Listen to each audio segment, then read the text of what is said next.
Good morning, children. So today we will discuss what is an electromagnet. In order to make you understand what is an electromagnet, let's do the construction. So in order to make an electromagnet, we require an iron rod. Let us suppose we have an iron rod. ये हमारे पास एक iron rod है और let it be AB. AB is an iron rod. ठीक है, ये हमारा बच्चे iron rod आ गया. अब इस आयरन रॉड के अराउंड क्या करना है हमें wrap. We require a wire. Let us suppose हमारे पास एक वायर है और इसको हमने इसके ऊपर क्या कर दिया, रैप कर दिया. इस तरह से हमने इसको इसके ऊपर क्या कर दिया बच्चे, रैप कर दिया. ठीक ठीक है. अब बच्चे जो रैप हो रहा है, इसके ऊपर रैप कर रहा हूं तो इसका जो पीछे वाला एंड है ये 2D है, तो 3D पे आपको दिख सकता है. लेकिन 2D पे अगर मैं इसको दिखाना चाहूँ 3D को तो ये इस तरह से है, मतलब ये इसका पीछे वाला एंड है जो हमें दिख नहीं रहा है. तो अब इसको हमने वायर को किसके साथ जोड़ देना, we have to join it with a source of electric current that is a battery. इस तरह से हम एक की लगा लेंगे. कितना करंट आपने यहाँ से फ्लो करवाना है, for that we require a rheostat. तो ये हमारे पास बच्चे रेहोस्टैट आ गया. ठीक है, रेहोस्टैट का यही काम है कि करंट की इंटेंसिटी को बढ़ाना या कम करना. ठीक है, हमारे पास रेहोस्टैट होता है, स्लाइडिंग रेहोस्टैट बोलते हैं. कितना करंट आप किसी सर्किट से फ्लो करवाना चाहते हो, कम ज़्यादा, उसके लिए भी रिक्वायर है स्लाइडिंग रेहोस्टैट. तो ये आ गया पॉजिटिव टर्मिनल, ये नेगेटिव, ये क्या आ गई बैटरी. तो कन्वेंशनल डायरेक्शन के थ्रू क्या होगा, current will begin from positive terminal. तो करंट यहाँ से फ्लो करेगी इस तरह से. Current will flow in this manner और इन दिस डायरेक्शन. ऐसे करंट फ्लो करेगी बच्चे. ठीक है, अब ये हो गया इलेक्ट्रोमैग्नेट. देखो कैसे, मैं आपको बता दूं कि आपने पढ़ा है, पढ़ाया भी मैंने आपको कि जब हम एक सोर्स ऑफ इलेक्ट्रिक करंट, अगर इलेक्ट्रिक करंट एक कंडक्टर से फ्लो कर रही है, देखो यहां पे आओ बच्चे, अगर इलेक्ट्रिक करंट एक कंडक्टर से फ्लो कर रही है, current is flowing from this conductor, तो इसके आसपास क्या प्रोड्यूस होता है, मैग्नेटिज्म. ये हम पढ़ चुके हैं पहले ही, ठीक, और स्टेड एक्सपेरिमेंट में. तो अब ऐसा मैग्नेट, देखो हमने करंट यहां से फ्लो करवाया, तो जब यहां से फ्लो करवाया और उसको रैप किया हमने आयरन रॉड के ऊपर, तो क्या होगा, इसके आसपास मैग्नेटिज्म प्रोड्यूस होगा. ऐसा मैग्नेटिज्म जिसमें आप इलेक्ट्रिसिटी को यूज करके मैग्नेटिज्म प्रोड्यूस करते हो, इसको हम बोलते हैं इलेक्ट्रोमैग्नेट. तो अब ये बन गया electromagnet. So what is an electromagnet? An electromagnet is a device in which there is a soft piece of iron, और इस आयरन के ऊपर there is an insulated copper wire which is wound. ठीक है, wrapped और wound, and that wire is connected with a source of electric current.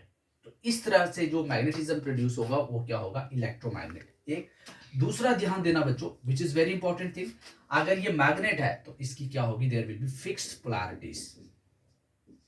Fixed polarities बताता हूं बच्चे क्या होती है फिक्स्ड पोलैरिटीज. फिक्स्ड पोलैरिटीज का मतलब होता है there will be a north and south pole. ठीक है, नॉर्थ और साउथ पोल होंगे. अब वो नॉर्थ और साउथ पोल आपको कैसे पता चलेंगे, वो हमें पता चलेंगे with the help of clock rule. Clock rule में आपको पहले भी बताया है, लेकिन फिर से मैं रिपीट करूंगा. क्लॉक रूल क्या कहता है कि let us suppose you are somewhere here, here is the observer. बच्चे ये ऑब्जर्वर है, ये ऑब्जर्वर की आंख है. फ्रॉम बी पॉइंट पे वो इस पॉइंट को देख रहा है. तो यहां से आपको दिख रहा है कि ये जो एरो है ये इस तरह से मूव करेगा. ठीक है, तो कौन सी डायरेक्शन होगी, ये वाली डायरेक्शन होगी क्लॉकवाइज डायरेक्शन. Clockwise direction.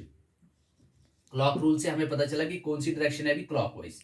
इस तरह से direction is in this manner, इस डायरेक्शन, ये है डायरेक्शन.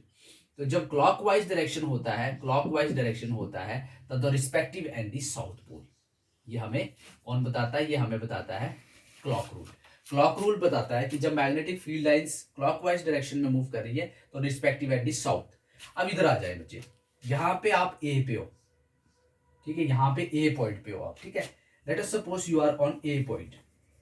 आप यहां ए पॉइंट पे हो, यू आर द ऑब्जर्वर. ये बच्चे ऑब्जर्वर आ गया. तो according clock rule you have to see from point A. तो आपको ये मैग्नेटिक फील्ड लाइंस की डायरेक्शन ऐसे दिखेगी. ठीक है, ऐसे दिखेगी. ऐसे मीन्स एंटी क्लॉकवाइज. इस तरह से एंटी क्लॉकवाइज हुआ। तो जब एंटी क्लॉकवाइज डायरेक्शन होगी तो the respective end is south north pole. ठीक है, ये कौन सा पोल आ जाएगा? North pole. ये ऐसे डायरेक्शन है। तो we got the fixed polarities, that is one end is the north pole and the other end is the south pole. तो ये बच्चा बन गया क्या? इलेक्ट्रोमैग्नेट। ये क्या चीज बन गई? इलेक्ट्रोमैग्नेट बन गया। ठीक है, अब याद रखना बच्चे, अब ये तब तक ही इलेक्ट्रोमैग्नेट है। इलेक्ट्रोमैग्नेट को हम बोलते हैं it is a temporary magnet.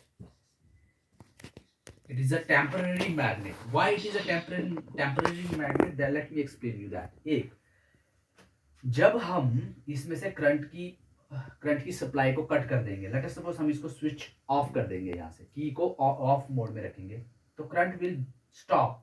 Current won't flow through the circuit. Current जो है फ्लो नहीं करेगी। जब करंट फ्लो नहीं करेगी तो no magnetism will be produce, तो it will lose its magnetic property. तो an electromagnet is called temporary magnet because it behaves like a magnet only till the current is flowing through it. जब once the electric supply is cut off, it loses its magnetic property. Therefore, electromagnet is also called the temporary magnet. अब the next step is, इसके बाद बच्चे आता है how to make a permanent magnet from the electromagnet. That is also very interesting. In that case, what we require बच्चे, हमें क्या करना है? कुछ नहीं करना है। जो इसका कोर मटेरियल है उसकी जगह हमने क्या कर देना है? स्टील को यूज कर देना है। अगर आप स्टील को लगाओगे यहाँ पे तो बच्चे क्या होगा? याद रखना, जब इसमें से करंट फ्लो करेगी तो स्टील जो है मैग्नेटाइज हो जाएगा। Steel will get magnetize. Magnetize का मतलब है इसमें मैग्नेटिक प्रॉपर्टीज आ गई। जब आप इसमें से करंट की सप्लाई को स्विच ऑफ कर दोगे तो स्टील की जो रिटेंटिविटी होती है, रिटेंटिविटी होता है कि उसकी जो मैग्नेटिज्म है वो रेजिस्ट करने की प्रॉपर्टी, वो इट इज बहुत ज्यादा है। Retentivity of steel is more than that of iron. Iron क्या करता है? अपने मैग्नेटिक प्रॉपर्टी को एकदम से लूज करता है। जब उसमें से इलेक्ट्रिक सप्लाई स्विच ऑफ हो जाएगी तो उसकी मैग्नेटिक प्रॉपर्टी जो है लूज हो जाएगी। लेकिन स्टील की जो रिटेंटिविटी होती है, मैग्नेटिज्म की प्रॉपर्टी की रेजिस्ट करना, वो हाई होती है।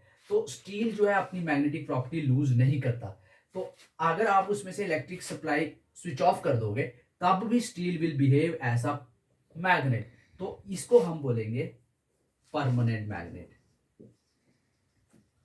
ठीक है, परमानेंट मैग्नेट। तो परमानेंट मैग्नेट कैसे बनता है बच्चे? इलेक्ट्रोमैग्नेट से ही बनता है, लेकिन उसमें जो कोर मटेरियल होता है, ये कोर मटेरियल, इस कोर मटेरियल में हम बड़े सारे एलॉय यूज करते हैं, जैसे निकल के, क्रोमियम के।